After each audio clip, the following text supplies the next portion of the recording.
नमस्कार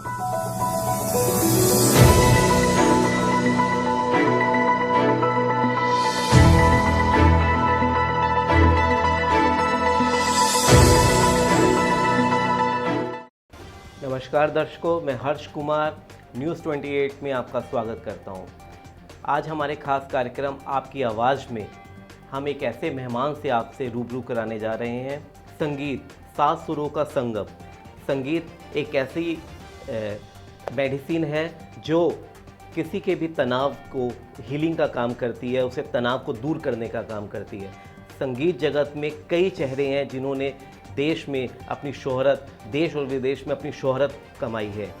हम बात करें अगर मेल सिंगर्स की तो उसमें कुमार शानू साहब, किशोर साहब, मोहम्मद रफ़ी जी, ऐसे तमाम चेहरे हैं जिन्होंने संगीत क्षेत्र में अपनी गायकी के दम पर लोगों के दिलों पे राज कर रहे हैं। और अगर हम महिला गायकों की बात करें तो उसमें लता जी, आशा भोसले जी, अलका याग्निक जी, सुनिधि चौहान जी, श्रेया घोषाल जी, ऐसे तमाम चेहरे हैं जिन्होंने अपनी गायकी के दम के ऊपर लोगों के दिलों पे वो भी राज कर रहे हैं। आज हम अपने खास कार्यक्रम आपकी आवाज़ में एक ऐसी जानी मानी हस्ती से से रूबरू कराने जा रहे हैं जो संगीत क्षेत्र में एक जाना पहचाना नाम है।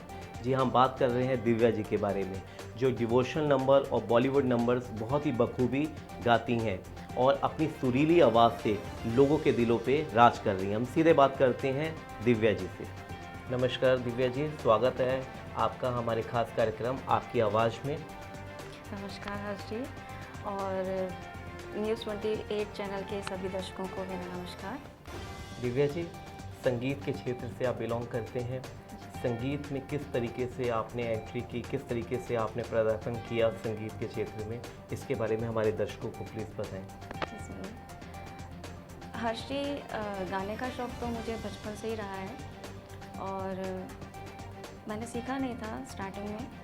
लता जी के, आशा जी के, इन्हीं के गाने सुन सुन के, इनके साथ गा गा के मैंने प्रैक्टिस की है। शुरुआत मेरी डिवोशनल से रही है। मैं जागरण में गाती थी और धीरे धीरे फिर फिल्मी गानों की तरफ मेरा रुझान बढ़ा। तो बस उसके बाद लोगों ने बोला कि आप सीखो, थोड़ा सा और इम्प्रूव होगा।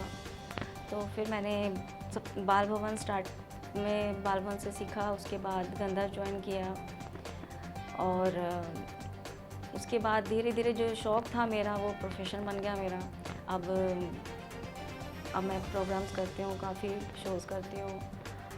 आपने जिस तरीके से बताया कि आपने संगीत की शिक्षा भी ली, गंधर्व से ली, आपको लोगों ने इसको संगीत को सीखने के लिए आपको मार्गदर्शन भी दिया, है ना? तो उसमें आपने जब ये सब चीज़ों को सीखना शुरू किया तो किसी को तो प्रेरणा आपने लिया होगा कि ये मेरी प्रेरणा है, इसके तरीके से मुझे इस संगीत जगत में अपना नाम मुकाम बनाना है।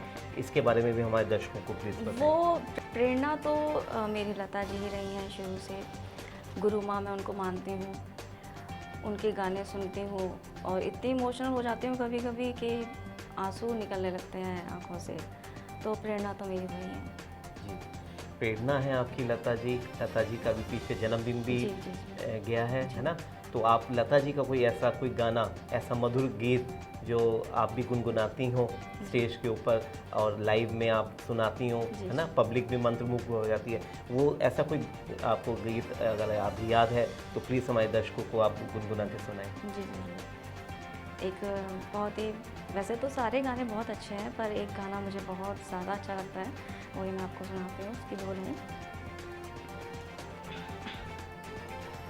रुके रुके से कदम, रुक के बार बार चले, रुके रुके से कदम, रुक के बार बार चले, करार लेके तेरे दर से बेकरार चले, रुके रुके से कदम, रुक के बार बार चले, रुके रुके से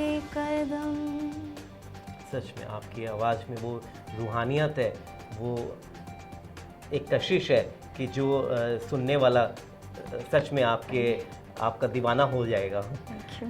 जी, आपने अपने अभी तक की जर्नी में कई स्टेज शो भी मैंने सुना है किए हैं, है ना? तो वो उसके बारे में भी हमारे दर्शकों को प्लीज़ बताएं कि किन सेलिब्रिटीज़ के साथ आपने शेयर किया स्टेज और किस तरीके का एक्सपीरियंस आपका रहा? स्टार्टिंग में तो मैंने डिवोशनल ही किया है, काफ़ी सारे भजन, जागरण और नेहा कक्कड़ जो आज का फेमस चेहरा है उनके साथ, वो भी डिवोशनल ही थे पहले, तो उनके साथ भी बहुत सारे मैंने स्टेज शेयर किए हैं।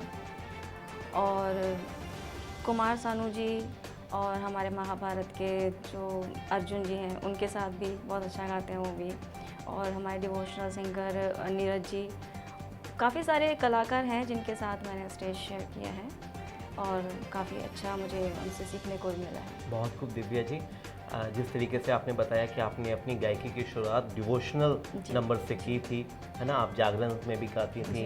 तो मैं यहाँ चाहूँगा कि हमारे दर्शक भी आपके गायकी को सुनना चाहेंगे, डिवोशनल नंबर को। कोई ऐसा नंबर जो आपको लगता हो कि भक्ति से हमारे दर्शक भी, है ना, रच बस जाएँ, तो उसके भी आप प्लीज़ शेयर करें। कान्हा कान्हा आन पड़ी मैं तेरे द्वार, कान्हा कान्हा आन पड़ी मैं तेरे द्वार, मोहे चाकर समझ निहार, कान्हा कान्हा आन पड़ी मैं तेरे द्वार। बहुत खूब, बहुत खूब। और सच में आपकी आवाज़ में, चाहे वो बॉलीवुड नंबर्स हों, चाहे वो धार्मिक भजन हो, आपकी आवाज़ में वो रस है। सरस्वती माँ की पूरी कृपा आपके ऊपर है। तो आपने अभी तक की जो जर्नी है इसकी संगीत की, इसमें आपने कई उतार चढ़ाव भी देखे होंगे, है ना? तो एक कोई नया इंसान, कोई नया युवा अगर इस लाइन को अपनाना चाहे, सिंगिंग लाइन को, तो उसके लिए आप उन्हें क्या ऐसा मार्गदर्शन दिखाएंगे कि इस तरीके से उसको संगीत के क्षेत्र में आना चाहिए, क्या क्या करना चाहिए, कैसे रियाज करना चाहिए, इसके बारे में भी प्लीज़ हमारे दर्शकों को बताएं। हर्षी, आपने बहुत अच्छा सवाल किया। मैंने भी अपनी लाइफ में कई उतार चढ़ाव देखे हैं। संगीत को पाने के लिए बहुत मेहनत की है। एक जुनून था और जुनून होना चाहिए, ये बहुत ज़रूरी है। जब तक आपके अंदर जुनून नहीं है आप नहीं कर सकते, तो वो जुनून आपको ज़रूर चाहिए। और शादी से पहले भी मैंने बहुत मेहनत की है, और आफ्टर मैरिज अपना घर परिवार सब कुछ देखते हुए मैंने अपना जो रियाज़ है वो नहीं छोड़ा, रियाज़ को कंप्लीट किया है। टाइम जब भी मुझे टाइम मिला है मैंने रियाज़ को टाइम दिया है। तो मैं यही कहना चाहूँगी कि आप रियाज़ करें, प्रैक्टिस करें जितना हो, और आप आगे बढ़ें संगीत के क्षेत्र में, बस यही कहना चाहूँगी। बहुत खूब, बहुत अच्छी एडवाइस आपने उन नए कलाकारों के लिए दी जो इस लाइन में अपने अचीव करना चाहते हैं, अपनी हॉबीज़ को प्रोफेशन में लेना चाहते हैं ना, उनके लिए आपने बहुत ही अच्छी एडवाइस दी कि रियाज़ बहुत ज़रूरी है, रियाज़ को ना छोड़ें। अगर संगीत के समुंदर में उतरना है और बहुत कुछ पाना है तो उसके लिए रियाज़ बहुत ज़रूरी है, और किसी भी गुरु को अपनाते हुए और रियाज़ को वो कंटिन्यूस में रखें। तो दर्शकों, आपने देखा कि दिव्या जी ने अपने संगीत क्षेत्र को आपके साथ साझा किया, अपनी जो संगीत की जर्नी है उसके बारे में आपसे वो रूबरू होकर आप अपने बारे में उन्होंने बताया कि किस तरीके से संघर्ष करते हुए वो आज इस मुकाम में पहुंची हैं कि वो बड़े बड़े प्लेटफार्म पे भी सिंगिंग से लोगों के दिलों पे राज कर रही हैं, अपनी मधुर आवाज़ से लोगों को लुभा रही हैं। किसी ने सच ही कहा है कि अगर कोई महिला ये ठान ले कि उसे लाइफ में कुछ बनना है, कुछ पाना है, और वो उसके पीछे उसका जुनून अगर वो लग जाए, तो वो ईश्वर भी उसकी पूरी मदद करते हैं और वो अपने लाइफ में वो चीज़ को अचीव कर ही लेती हैं। इसी के साथ मैं हर्ष कुमार न्यूज़ 28 के सभी दर्शकों का धन्यवाद करता हूं, और अगले एपिसोड में आपकी आवाज़ में हम फिर एक नए कलाकार के साथ मिलेंगे और रूबरू कराएंगे आपसे उनकी जर्नी के बारे में। इसी उम्मीद के साथ मैं हर्ष कुमार आपका धन्यवाद करता हूँ। धन्यवाद।